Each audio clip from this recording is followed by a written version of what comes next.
What's up, everybody? So in this video, I want to talk about something that has always been a mystery conundrum for me in Mystic Knights. Now this one has to do with our boy Angus, the Mystic Knight of Earth. And it takes place in episode 2, titled Tir, when the Knights have to complete their challenges to prove that they are worthy and receive their weapons from King Finvara. Now, this one has to do with Angus's challenge.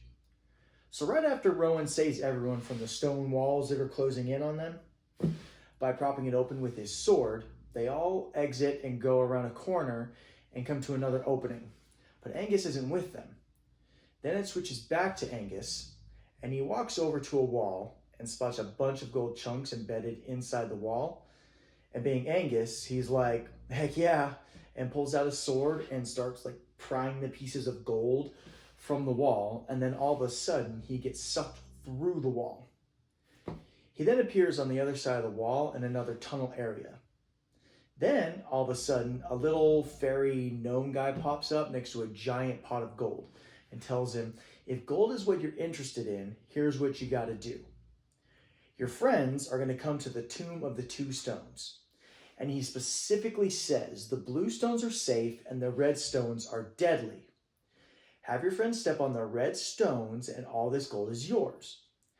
And you find out later that the challenge given to Angus, the fact that he used to be a thief, is to show honesty. That's why he's given a choice to tell the truth of which stone is safe or lie about it. Then it switches back to the rest of the knights in the Tomb of the Two Stones, and they say, we can't wait for Angus, he'll just have to catch up.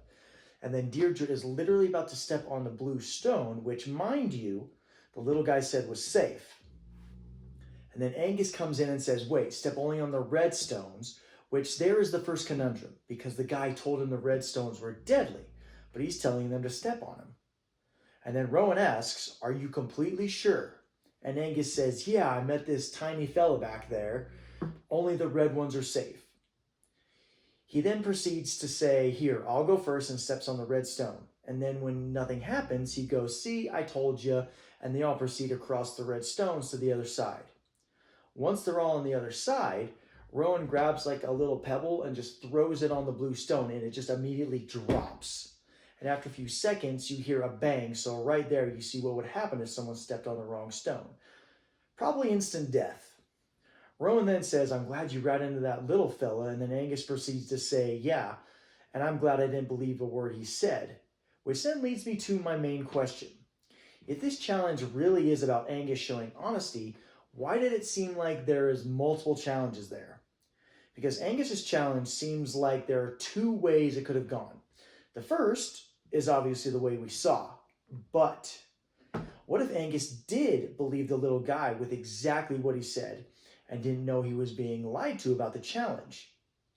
Which would mean he would still catch up with the rest of the knights and say, here, I'll go first, and would have stepped on the blue stone and would have just probably fallen to his death. But that also brings up another problem, because he would have told the truth about which stone would be safe to step on based on the information he was given, which means he would still have passed the test by being honest. So then at that point, would King Finvara have stepped in and saved him, or would he have let him fall? To be honest, I just still don't have an answer to it, but I ponder it quite a bit. But I would love to know what all you guys think and what opinion you guys have on it. So whatever you guys have, please post it in the comments below, because I would love to hear them. Thank you guys for watching, and until next time. May Dada protect you.